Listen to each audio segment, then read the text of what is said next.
추운 날씨지만 참 이 날씨 때문에 우리가 시험을 받을 때가 있는 것 같습니다. 이 겨울이 되면 자꾸 이불 밖으로 나오기가 싫고 자꾸 집 안에만 있고 싶은데 특히 이 화요일 저녁 예배는 참 시험이 많이 드는 것 같아요. 오늘 추운데 좀 오늘은 집에서 그냥 예배 드릴까 하는 그런 마음이 들 수도 있습니다. 그러나 이 코로나 이후로 이 화요일, 금요일 예배가 더 많이 이렇게 좀 무너졌다고 해요. 그래서 이 화폐 차원에서도 자꾸 이제 화요일, 금요일 예배를 좀 다시 세우려고 하는 그런 움직임이 있습니다. 그래서 우리들도 우리 항상 나오시는 분들이지만 우리가 여기서 예배 드리고 또 안 나오시는 분들을 위해서 함께 기도하면서 우리가 여기서 함께 예배를 드렸으면 좋겠습니다. 오늘은 하나님과 사람이 소통하는 채널 돌려주세요.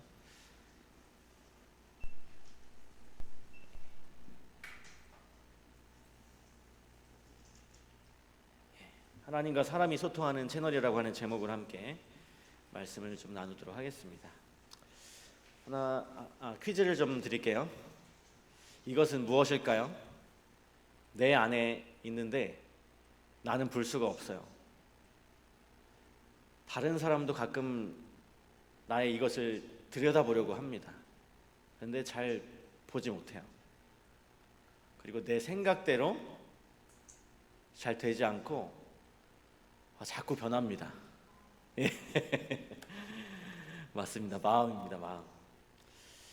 이 마음, 하나님께서 우리를 구원하시기 위해서 우리의 마음을 이렇게 좀 사용하신다고 합니다. 그래서 하나님께서 우리와 함께 이 마음을 통해서 소통을 하시는데, 우리 신명기 30장 1절로 14절에 있는 말씀을 좀 보시도록 하겠습니다. 신명기 30장 1절부터 14절에 있는 말씀입니다.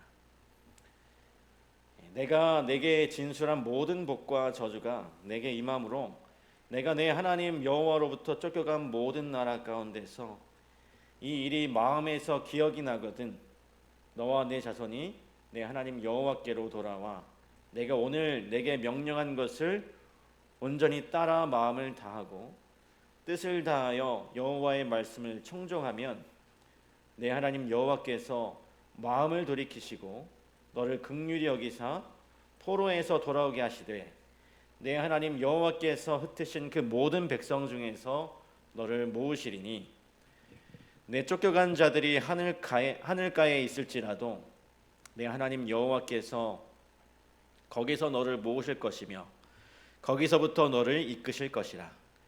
내 하나님 여호와께서 너를 내 조상들이 차지한 땅으로 돌아오게 하사 내게 다시 그것을 차지하게 하실 것이며 여호와께서 또 내게 선을 행하사 너를 내 조상들보다 더 번성하게 하실 것이며 내 하나님 여호와께서 내 마음과 내 자손의 마음에 할례를 베푸사 너로 마음을 다하며 뜻을 다하며 내 하나님 여호와를 사랑하게 하사 너로 생명을 얻게 하실 것이며 내 하나님 여호와께서 내 적군과 너를 미워하고 핍박하던 자에게 이 모든 저주를 내리게 하시리니 너는 돌아와 다시 여호와의 말씀을 청종하고 내가 오늘 내게 명령하는 그 모든 명령을 행할 것이라. 내가 내 하나님 여호와의 말씀을 청종하여 이 율법책에 기록된 그의 명령과 규례를 지키고 내 마음을 다하며 뜻을 다하여 여호와 내 하나님께 돌아오면 내 하나님 여호와께서 내 손으로 하는 모든 일과 내 몸의 소생과 내 가축의 새끼와 내 토지 소산을 많게 하시고 내게 복을 주시되 곧 여호와께서 내 조상들이 기뻐하신 것과 같이 너를 다시 기뻐하사 내게 복을 주시리라. 내가 오늘 내게 명령한 이 명령은 내게 어려운 것도 아니요 먼 것도 아니라 하늘에 있는 것이 아니니 내가 이르기를 누가 우리를 위하여 하늘에 올라가 그의 명령을 우리에게로 가지고 와서 우리에게 들려 행하게 하라 할 것이 아니요 이것이 바다 밖에 있는 것이 아니니 내가 이르기를 누가 우리를 위하여 바다를 건너가서 그의 명령을 우리에게로 가지고 와서 우리에게 들려 행하게 하랴 할 것도 아니라 오직 그 말씀이 내게 매우 가까워서 내 입에 있으며 내 마음에 있은즉 네가 이를 행할 수 있느냐. 여러분, 이 마음이라고 하는 것은 우리가 경험한 것들, 우리가 경험하는 모든 것들을 담는 이 기억의 장소입니다. 여기 이사야 1장 19절 20절 말씀에 하나님의 말씀에 순종하면 복을 받고 불순종하면 저주를 받는다라고 하는 그런 내용의 이 말씀이 있습니다. 너희가 즐겨 순종하면 땅에 아름다운 소산을 먹을 것이요 너희가 거절하여 배반하면 칼에 삼키우리라. 여호와의 입의 말씀이니라. 순종하면 복을 받고 불순종하면 저주를 받는다는 진리를 여러분 좀 흔쾌히 받아들이십니까? 반대로 생각해 보면 얼마나 다행인지 우리가 알 수 있는 것인데요. 순종해도 복을 못 받고 불순종해도 복을 받는다면 이것은 매우 곤란하고 불편한 일이 되는 것입니다. 순종에 따르는 이 복은 하나이지만 불순종에 따르는 이 저주는 여러 단계가 있습니다. 이 마지막 단계는 이 타국에서 이 포로가 되는 그런 신세였어요. 이스라엘 백성들에게. 그래서 신명기 30장 1절에서 내가 내 하나님 여호와께 쫓겨간 모든 나라 가운데, 이것은 이렇게 된 처지를 예고했습니다. 가장 흉악한 이 죄를 범해서 국가가 존립할 수 없는 지경에 이르렀고 포로 신세가 되어서 타국에 살게 된 상황에 이르게 될 것을 염두에 두시고 하신 그런 말씀이었습니다. 모든 나라가 한가운데에서 어떤 일이 있을 것이라고 말씀하셨냐면 내가 내 하나님 여호와께 쫓겨간 모든 나라 가운데서 이 일이 마음에서 기억이 나거든 이라고 했습니다. 여러분, 제가 언제 다녀왔는지 잘 기억이 안 나는데 하여튼 한 3, 4년 전에 재림연수원에 다녀왔었습니다. 이 목회자들은 꼭 몇 년에 한 번씩 의무적으로 재림연수원에 가야 하는데요. 아마 재림연수원에 다녀와 보신 분들도 계시고 아직 경험이 없으신 분들도 계시지만 이 연수원에 가면 항상 예수의 마음을 품으라는 그 문구와 함께 빌립보서 2장의 말씀을 암송하게 했습니다.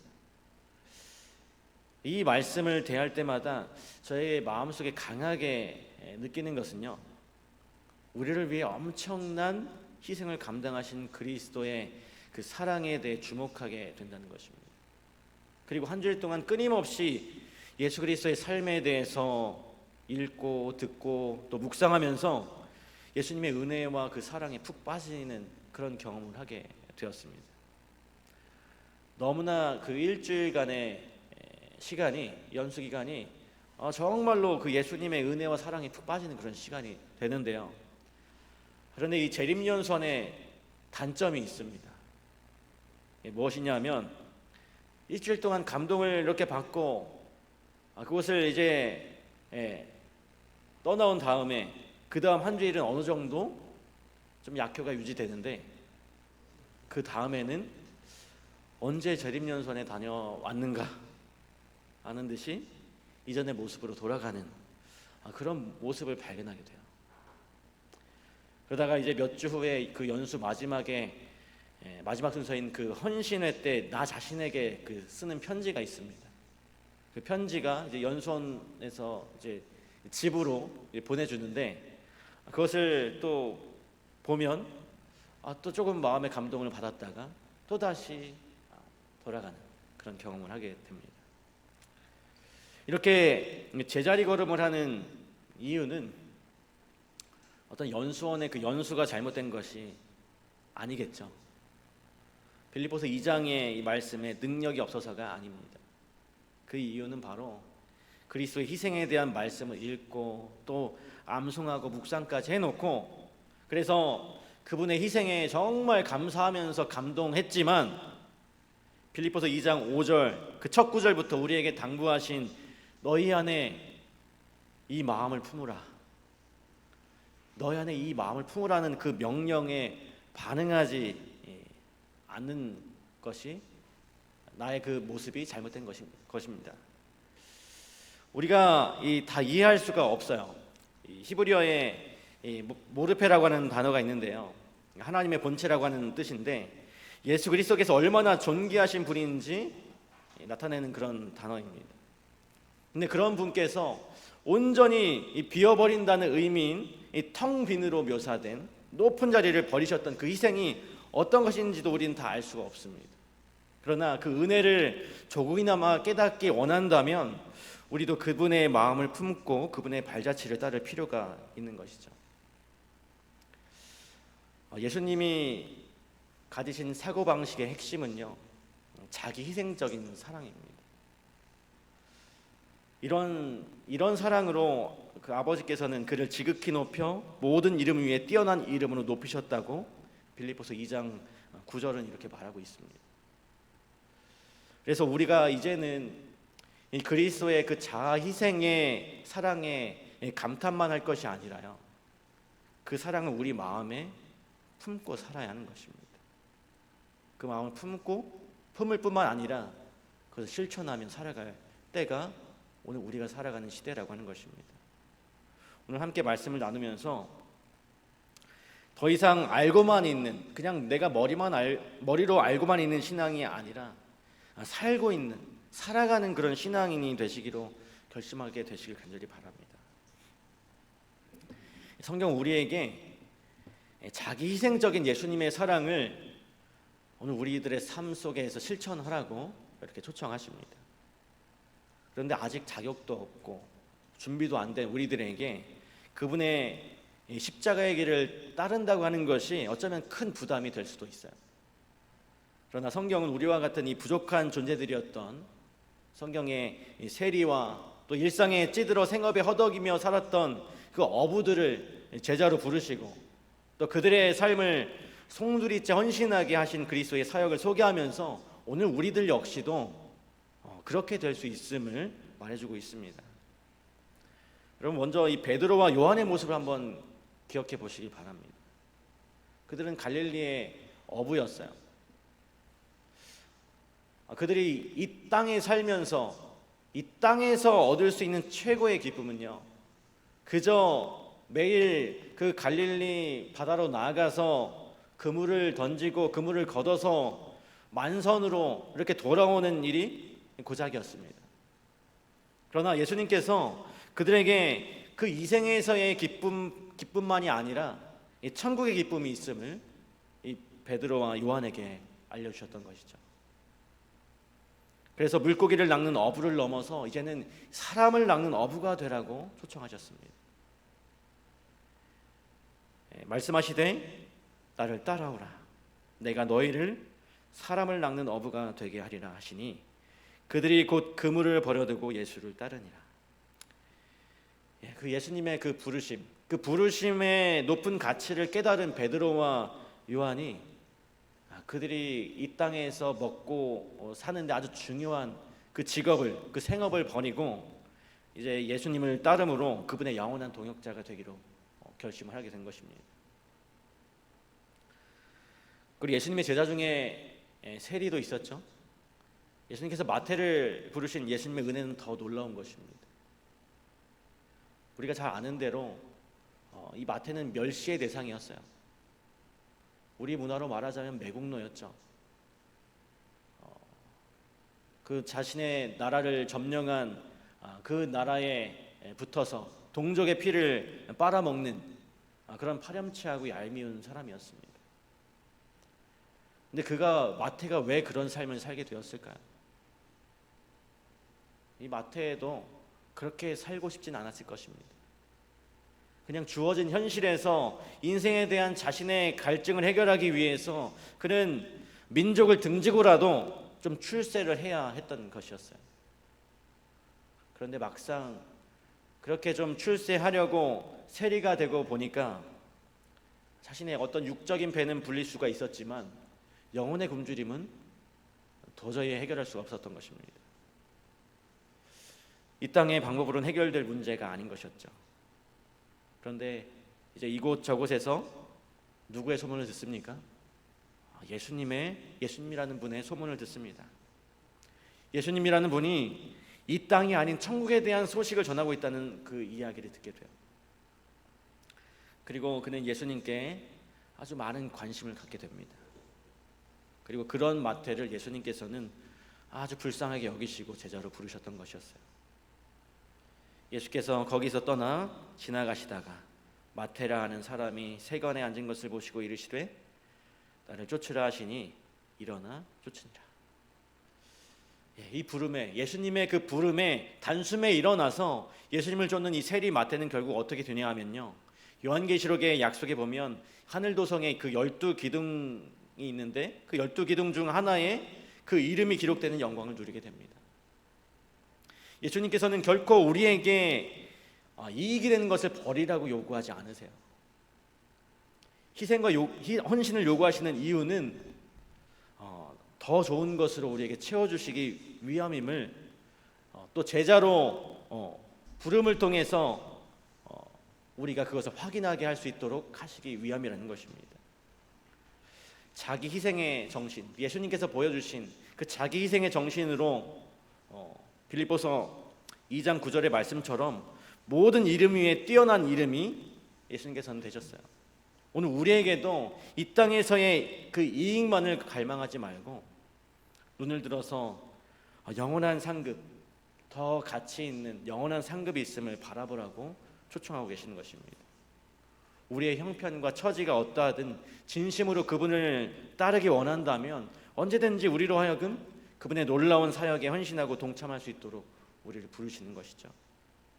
오늘 이 부르심, 여전히 하나님께서 우리를 부르고 계십니다. 그분의 일을 하시기 위해서, 그분의 선교를 하시기 위해서, 하나님의 선교를 위해서 우리를 부르세요.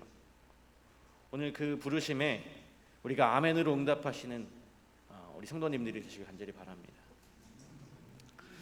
하나님이 택하신 이 그릇, 우리가 앞에서는 그저 평범하고 부족했던 이 세리와 어부들을 부르신 이야기를 좀 이야기했는데 평범하지 않은 사람을 부르신 경우도 있었습니다. 바로 극악무도했던 핍박의 아이콘이었던 바로 사울이죠. 여러분, 이 장면이 어떤 장면인지 아세요? 바로 5.18 광주 민주항쟁입니다. 저는 이것을 그냥 광주 사태로만 알고 있었어요. 그리고 그 내용도 자세히 몰랐습니다. 왜냐하면 제가 아직 태어나기도 전의 일이었습니다. 그런데 제가 여러 매체를 통해서 그날에 어떤 일이 일어났는지 듣고 보게 되었습니다. 그 중에 한 예가 그 당시에 4살이었던 한 소년의 이야기였어요. 그날 이 광주 현장에 있었던 그 4살 소년은요, 아버지와 외출을 나갔다가 엄청난 총성에 아버지와 함께 그 보도블럭 연석에 몸을 숨기고 그 포복을 해서 집으로 몸을 피신해 들어갔던 이야기를 했습니다. 그리고 밤새도록 불을 켜지 못하고 창문을 소미불로 이렇게 막아놨던 이야기, 가까이 지내던 선량한 이웃이 주검으로 돌아왔다는 그런 이야기. 비록 이 4살 어린 나이의 기억이지만 비교적 또렷하게 기억하면서 그날의 이야기를 신랄하게 묘사했습니다. 그 사람의 이야기를 들으면서 저는 깨닫게 되었어요. 그날의 아픔을 직접 경험한 사람에게는 뭐 사태, 항쟁 이런 단어적 표현으로는 형용할 수 없는, 말로 형용할 수 없는, 어떤 것으로도 보상받지 못할, 지울 수 없는 아주 큰 상처고 트라우마가 있겠구나. 저는 이런 생각을 해봤습니다. 만약 강주 항쟁을 일으켰던 사람들이 갑작스럽게 나도 대한민국의 민주화를 위해서 몸바쳐 투쟁하겠다, 지난날의 과오를 모두 잊어다오, 이렇게 이야기한다면, 나도 민주항쟁 투사가 되겠다라고 말한다면 과연 이 사회는 그들을 어떻게 바라볼까요? 그렇게 선량한 시민들을 짓밟고 했던 그 사람들이 이제는 내가 그동안에 한 행동을 잘못했으니, 나도 이제 민주항쟁의 민주투사가 되겠으니 나를 이렇게 좀 용서해달라, 나를 당신의 편으로 봐달라 이렇게 한다면 이 사회는 그 사람들 어떻게 바라볼까요? 이 사울의 핍박과 회심은 아마도 이 광주 민주 항쟁만큼이나 엄청난 것이었을 것입니다. 인간의 상식으로는 용서할 수도 받아들일 수도 없는 그 인간이었던 그 사울. 그는 그리스도인이 되기엔 불가능한 사람처럼 보였습니다. 교회의 일원이 될 수 없는 그런 사람이었어요. 그런데 예수님께서는 그런 그를 용서하시고 받아주십니다. 그리고 그를 들어서 세계 선교 사역의 선봉에 서게 하세요. 용서받은 바울의 마음이 어땠을까요? 그 마음을 바울은 이렇게 고백합니다. 나의 달려갈 길과 주 예수께 받은 사명 곧 하나님의 은혜의 복음 증거하는 일을 마치려 하면은 나의 생명을 조금도 귀한 것으로 여기지 아니하노라. 큰 용서를 받은 자는 목숨을 바쳐서 충성하게 되는 것입니다. 바울이 바로 그런 사람이었어요. 예수님은 종종 그 의외의 인물들을 그분의 그릇으로 선택하십니다. 그리고 가장 극렬한 반대자도 부르시는 그분께서는 오늘날 우리들도, 여기 있는 우리도 그분의 증인으로 부르고 계시는 사실입니다. 용서받은 자로서 기쁜 마음으로 그분의 부르심에 순종하기를 바라고 계세요. 오늘 우리가 그 하나님의 그 부르심에 기쁜 마음으로 내가 정말 용서받은 자로서 하나님께 큰 은혜를 입은 자로서 그분의 부르심에 순종하게 되길 간절히 바랍니다.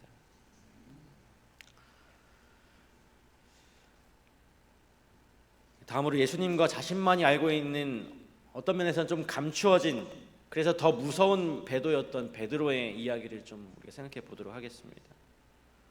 우리가 너무나도 잘 알고 있는 이 베드로의 배도는 사실 그 주변에 그의 배신을 증언할 어떤 그리스도인도 없었습니다. 다 도망가 버렸기 때문이죠. 오직 예수님과 자신만이 알 수 있는 일이었어요. 그 현장에서 베드로는 예수님을 3번이나 부인했습니다.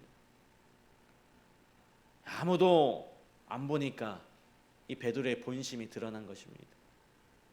늘 말로만 사랑한다고 했던 그가 예수님을 실제로 얼마나 사랑하는지 그의 행동을 통해서 증명한 것입니다.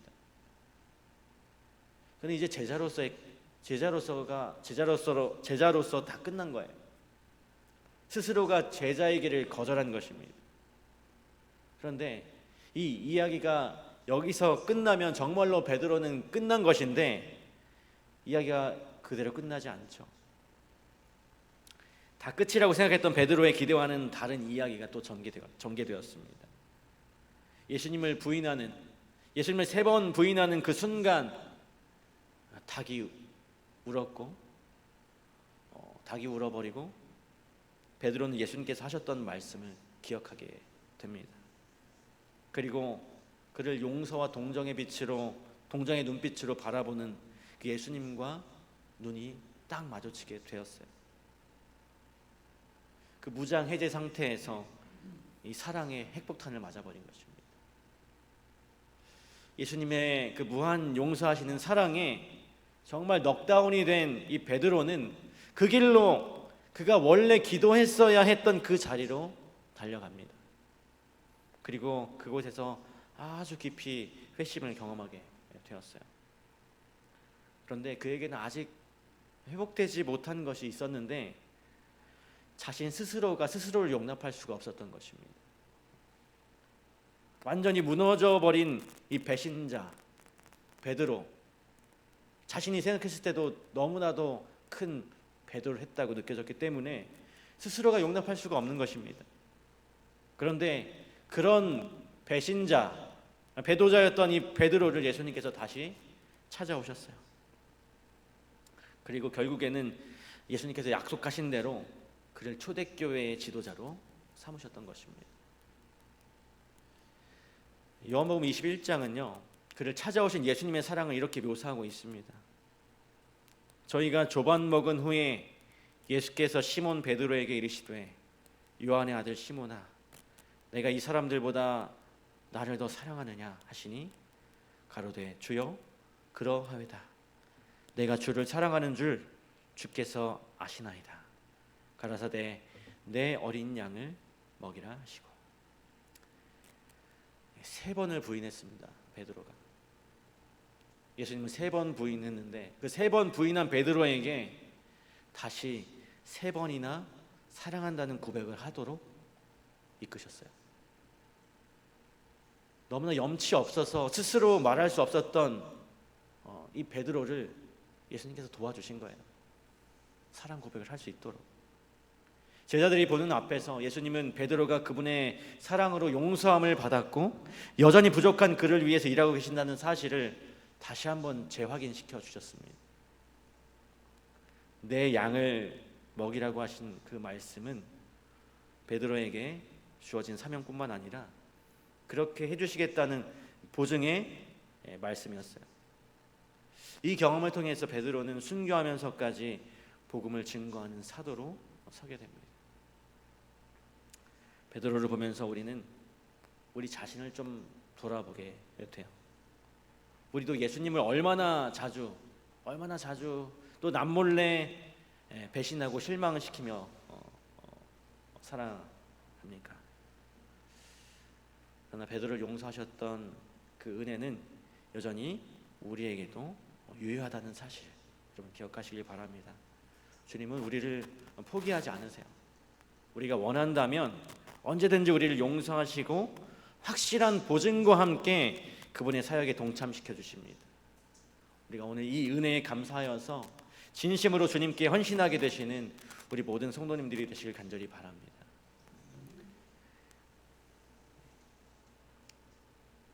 화면이 꺼졌네요. 잠시만요.